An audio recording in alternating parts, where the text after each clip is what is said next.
মৰিগাঁৱত কাৰ্যসূচীৰে সাহিত্য সংস্কৃতিমূলক অনুষ্ঠান শব্দকল্পৰ উদ্যোগত বসন্ত উৎসৱ উদযাপন।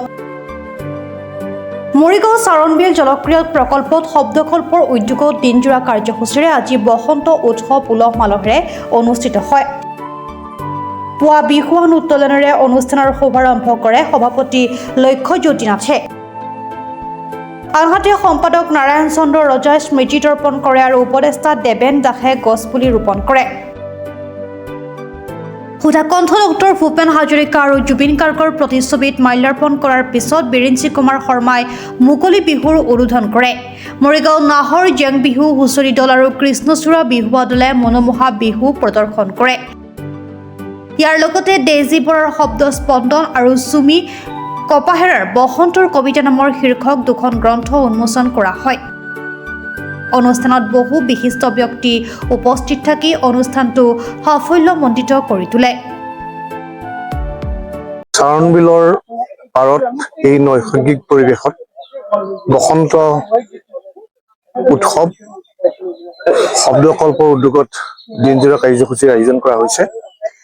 এই কাৰ্যসূচীত পতাকা উত্তোলন আৰু সুধাকণ্ঠ ডক্টৰ ভূপেন হাজৰিকাৰ প্ৰতিচ্ছবিত মাল্যাৰ্পণ আৰু আমাৰ প্ৰাণৰ শিল্পী জুবিন গাৰ্গৰ প্ৰতিচ্ছবিত মাল্যাৰ্পণ কৰা হৈছে আৰু আমাৰ মুকলি বিহু আৰু সাংস্কৃতিক অনুষ্ঠান আমাৰ ইতিমধ্যে অনুষ্ঠিত হৈছে। এই অনুষ্ঠান আমি উদ্বোধন কৰিলোঁ আৰু আমাৰ এই অনুষ্ঠানলৈ অসমৰ প্ৰতিষ্ঠিত হোৱা শিল্পী আমাৰ ৰুবি সিংহ বাইদেউ উপস্থিত আছে আৰু বসন্ত কুমাৰ নাথ আৰু বঘৰা উচ্চতৰ মাধ্যমিক বিদ্যালয়ৰ অৱসৰপ্ৰাপ্ত প্ৰধান শিক্ষক কনক নাথ ডাঙৰীয়া প্ৰমুখ্যে বিভিন্ন সামাজিক অনুষ্ঠানৰ লগত জড়িত লোকসকল ইয়াত জড়িত হৈছে আৰু শব্দকল্পৰ উদ্যোগত বিভিন্ন সাংস্কৃতিক অনুষ্ঠান ইতিমধ্যে আমাৰ অনুষ্ঠিত হৈ আহিছে।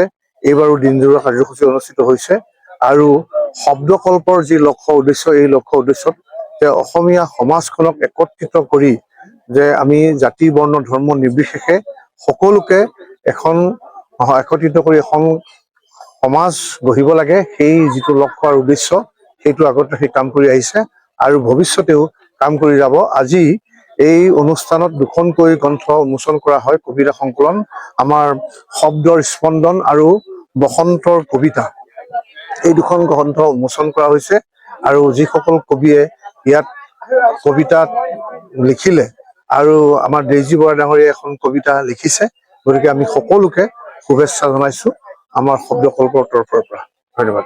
আজি চাৰণবিলৰ পাৰত শব্দকল্পৰ উদ্যোগত যি অনুষ্ঠানত মোৰ কবিতা শব্দৰ স্পন্দন উন্মোচন কৰা হ'ল, তাত ভিন্ন ৰসৰ কবিতা আছে, ৰোমান্টিক কবিতা আছে, প্ৰকৃতি প্ৰেমৰ কবিতা আছে আৰু বুৰঞ্জীমূলক কবিতা আছে আৰু খুহুতীয়া কবিতাও আছে। মই অলপ খুহুতীয়া ৰসটোও ভাল পাওঁ, হাঁহি ভাল পাওঁ।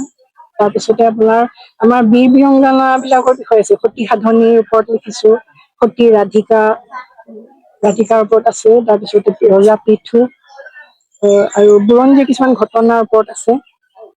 এনেকে তাত 96টা কবিতা আছে আৰু এই কবিতাখিনি মানে বিভিন্নজন পাঠকৰ উৎসাহতে মই লিখিছো, কবিতা হেৰি হৈছে গৈ। আশা কৰিছো ভাল পাব সকলোৱে। মৰিগাঁৱৰ পৰা বুবুনাথৰ ৰিপৰ্ট, প্ৰাত টাইম ডিজিটেল। শদিয়াৰ পৰা ধুবুৰীলৈ, বৰাকৰ পৰা ব্ৰহ্মপুত্ৰলৈ সকলোৰে মাজত চিনাকি এটা নাম প্ৰাত টাইম। থলুৱা ভাষা, কৃষ্টি আৰু সত্য বাতৰিৰ আধাৰত প্ৰতিষ্ঠিত খবৰ প্ৰাত টাইমৰ প্ৰতিটো বা বাতৰি পুংখানুপুংখভাৱে চাবলৈ Facebook, YouTube, website, Twitter, Instagram আৰু ব্লগাৰ পেজত লাইক আৰু ফ'ল' কৰক। ধন্যবাদ।